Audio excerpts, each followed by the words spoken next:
Je, Uturuki anataka kuivamia Israeli au ni nini?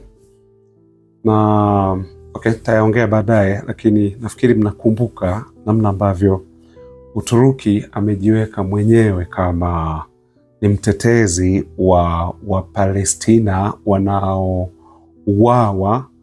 kule Gaza, kwa maana kuwa wale raia wanaouawa na mamlaka ya Israeli bila huruma.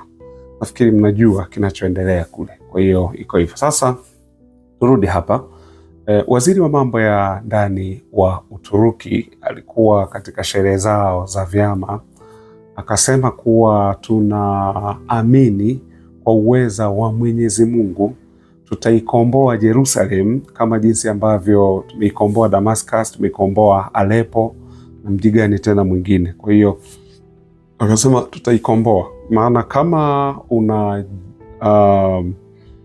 unajua vizuri historia ni kuwa Uturuki ndio imebaki kuwa kama alama ya ule utawala wa Ottoman Empire ambayo ilianguka, na nitakuelezea hapa katika historia ili uweze kujua. Na kwa haraka tunaona waziri wa mambo ya ndani wa Israeli akaja naye akajibu kwa haraka kuwa Jerusalem sio, Jerusalem hii sio enzi zile za Ottoman Empire. Kwa hiyo hilo ni jambo ambalo haliwezekani, kwa maana kuwa alikuwa anapinga.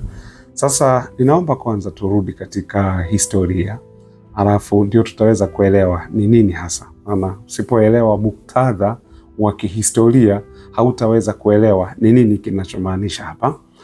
Ukirudi katika historia ni kwamba Jerusalem ilikuwa mikononi mwa Ottoman Empire tangu mwaka 1517 na ni kwa muda wa miaka 400 Jerusalem imekuwa chini ya Ottoman Empire. Kama unavyojua kuwa kumekuwa na falme zikiwa zinakuja kutawala hii dunia, maana zamani sana kulikuwa na ufalme wa Kemet ambayo ni Misri ya sasa, lakini Kemet ile ilikuwa inakaliwa na watu weusi, sio Waarabu, kwa sababu Waarabu walikuja miaka ya 600 baada ya Kristo. Kondo Waarabu wakawa wamefika pale kwa kushirikiana na Warumi, wakaanza kupiga, mwisho wa siku watu weusi wakaanza kuondoka kuelekea maeneo mengine. Kwa hiyo Misri ya leo unaiona ipo kama ni ya Waarabu, lakini mwanzo walikuwa ni watu weusi. Kwa hiyo zikaja tawala zingine, na katika dunia unaona kulikuwa na tawala zile za Wamedi na Wajemi.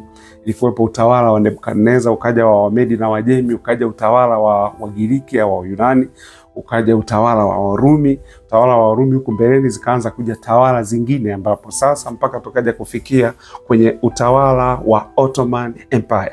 Na baada ya Ottoman Empire ukaja sasa utawala mwingine, utawala wa Mwingereza. Kwa hiyo kuanzia muda wa miaka 400 Jerusalem iko mikononi mwa Ottoman Empire, na 1000 kwa sababu walichukua kuanzia 1517 mpaka kumalizika kwa vita vya kwanza vya dunia 1918, ndio Jerusalem ikawa imeangukia mikononi mwa Uingereza, kwa sababu Mwingereza hapo ndio anaitawala dunia.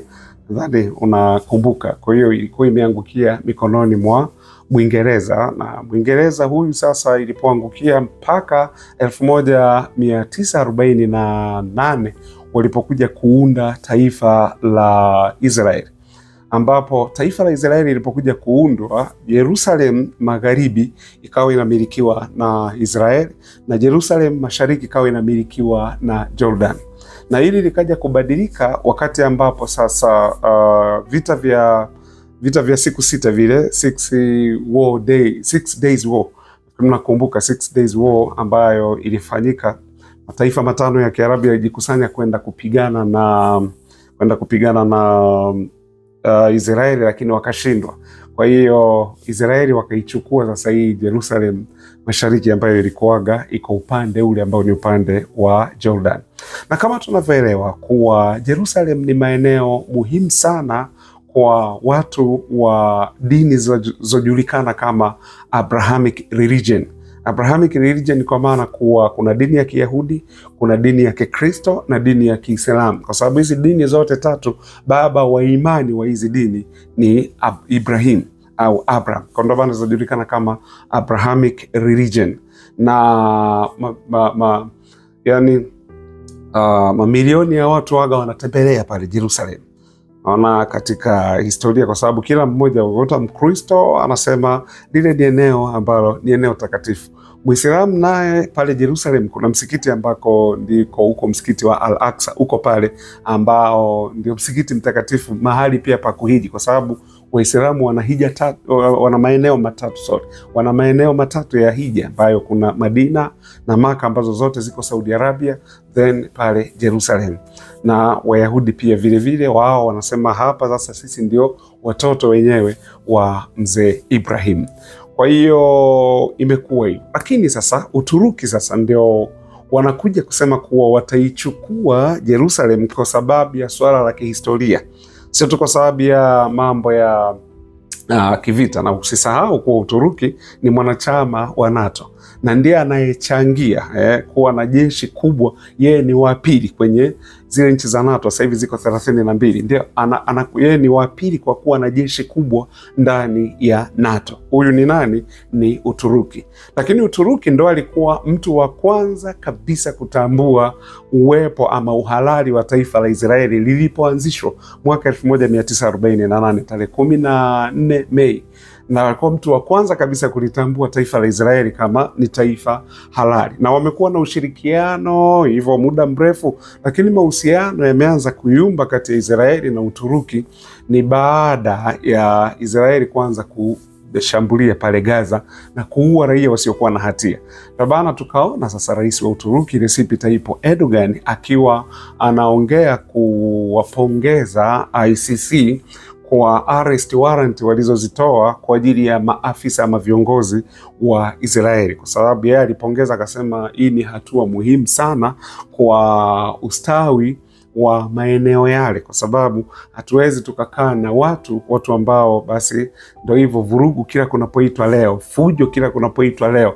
Ndio hasa ambacho alichokuwa anakiongea Recep Tayyip Erdogan ambaye ni rais wa Syria.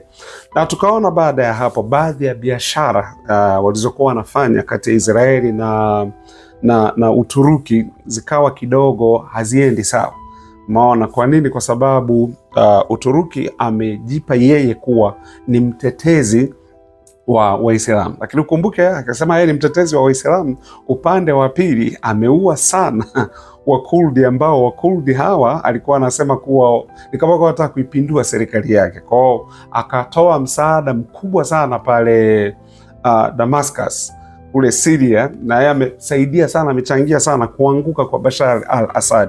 Kwa hiyo ndivyo mambo yalivyo. Ndio maana mmekuwa mkisikia kauli kutoka kwenye taifa la Israeli, hata waziri mkuu mwenyewe wa Israeli Benjamin Netanyahu akiwa anaongea kuwa baada ya Irani kuanguka taifa linalofuata itakuwa ni Syria. Ndicho anachokiongea. Sasa inakuwaje? Kwa sababu Uturuki ni mshirika wa Marekani na Israeli pia ni mshirika wa Marekani, lakini ukiachilia mbali hiyo, Uturuki ni mwanachama wa NATO. Israeli si mwanachama wa NATO, ila uwe na uhakika na kuambia tena na tena, vikitokea vita, kwa sababu NATO wana kitu kinajulikana kama Article 5, kuwa waliunda umoja huo wa NATO kwamba mwanachama mmoja wa NATO akivamiwa, basi wengine watafanya nini? Wataingia kati pale kuja kumsaidia yule mwanachama. Okay, ikakaa sasa yani mfano ikitokea leo hii Israeli na Uturuki wakaanza kupigana, uwe na uhakika kabisa NATO haitakai msaidie Uturuki. Hilo uwe na uhakika nalo. Mimi ninakuambia NATO watakaa upande wa Israeli. Umeona? Kwa hiyo sijajua na sidhani kama vita vinaweza vikatokea. Sidhani. Nasema hivyo sidhani. Na ikitokea bado NATO watamsaidia Israeli. Kwa hiyo ndivyo mambo yalivyokaa, ama ndivyo mambo yanavyoenda hivyo, ndugu zanguni, katika ulimwengu huu. Kwa hiyo ndio maana sasa tukawa tunajiuliza, je, ni kwamba Uturuki anataka kuivamia Israeli, aichukue Jerusalem. Sio uvamizi wa kijeshi, hapana. Wanaongelea katika dhana au muktadha wa kihistoria na sio vurugu, ama niseme sio mambo ya kijeshi. Nadhani unanielewa nikisema hivyo. Asante sana.